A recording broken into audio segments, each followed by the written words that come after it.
جب بھی کوئی سائل کسی سے مانگتا ہے تو دو طریقے ہوتے ہیں. کچھ سائل ایسے ہوتے ہیں جو کوئی بات نہیں کرتے، سیدھا کے ہاتھ پھیلا دیتے ہیں. ایک تو سائل یہ ہے. اور سائل مانگنے والے جو بڑے اچھے طریقے سے مانگنے کا بھی فن جانتے ہیں تو ان کا طریقہ یہ نہیں ہوتا کہ کسی کے آگے جا کے بس ہاتھ پھیلا دیں.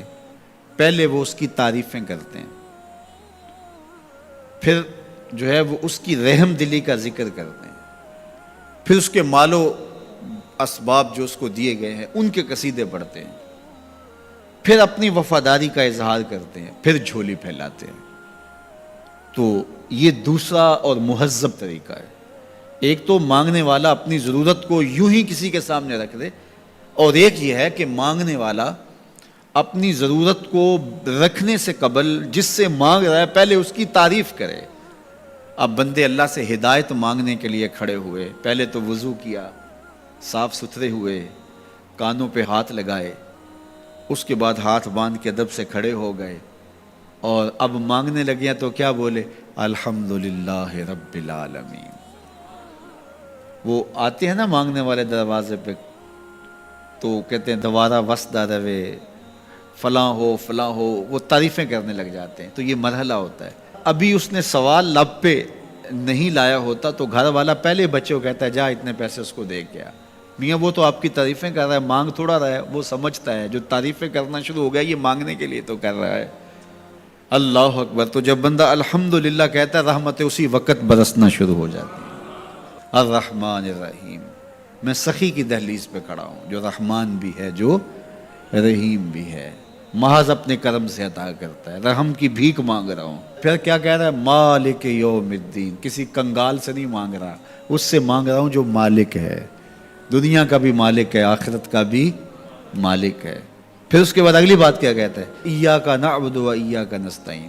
مالک میں پوجتا بھی تجھے ہوں اور مانگتا بھی تجھ سے ہوں.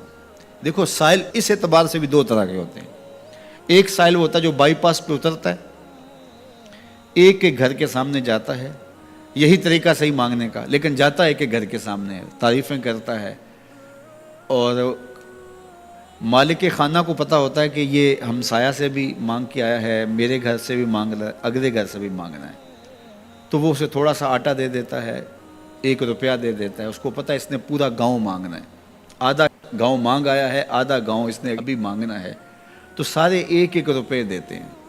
ایک تو سائل وہ ہے جو در در پہ جاتا ہے، اور ایک سائل بائی پاس سے اترا، وہاں سے پل عبور کیا، پھر گلی سے گزرتے ہوئے یہاں آیا، اور یہاں آ کے آپ کے ساتھ اس نے کہا کہ میں کسی در پہ نہیں گیا، آپ کے پاس آیا ہوں، اب آپ نے میری ضرورت پوری کرنی ہے. تو پھر 8 آنے 5 روپے تو نہیں دیے جائیں گے. پھر تو جو میری استطاعت ہوگی، جو آپ کی استطاعت ہوگی، اس استطاعت کے مطابق دیں گے کہ یہ سارا شہر چھوڑ کے آیا ہے، یہ کسی سے نہیں مانگتا، یہ مجھ سے ہی مانگتا ہے. تو پھر آپ اس کی ضرورت پوری کریں گے. اگر آپ کے بس میں ہوا تو مانگنے والا کیا کہہ رہا ہے؟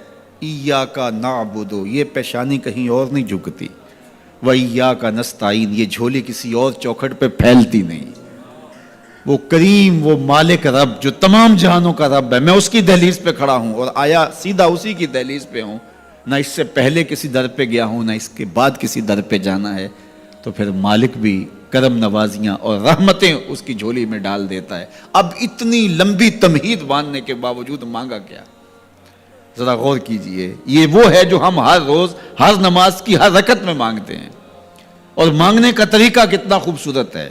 اور مانگنے والے یوں ہی مانگا کرتے ہیں. پہلے جس سے مانگنا اس کی تعریفیں کرتے ہیں. آپ نے مانگنے والوں کو دیکھا جو سلیقے سے مانگتے ہیں، تیرے بچے وسدے رہیں، تیری جد آباد رہے، تیرا خاندان آباد رہے، وہ مانگتے ہیں. اس طرح پہلے تعریفیں کرتے ہیں، پھر کہتے ہیں تیری فیکٹریاں چلتی رہیں، تیرے جو ہے تیری جائیداد بڑھتی رہے. تو وہ اس کے خزانوں کا ذکر کرتے ہیں، اور پھر کہتے ہیں کہ یہ فقیر نمانہ تیری چوکھٹ پہ آیا ہے، اس کی ضرورتیں تو پوری کر دے. اب بندہ بھی اللہ کے حضور جب حاضر ہوتا ہے تو مانگنے کا سلیقہ کیا ہے؟ سب سے پہلے کہتا ہے الحمدللہ رب العالمین. میں کسی کنگال کی چوکھٹ پہ نہیں آیا، تمام جہانوں کے پالن ہار کی چوکھٹ پہ آیا ہوں.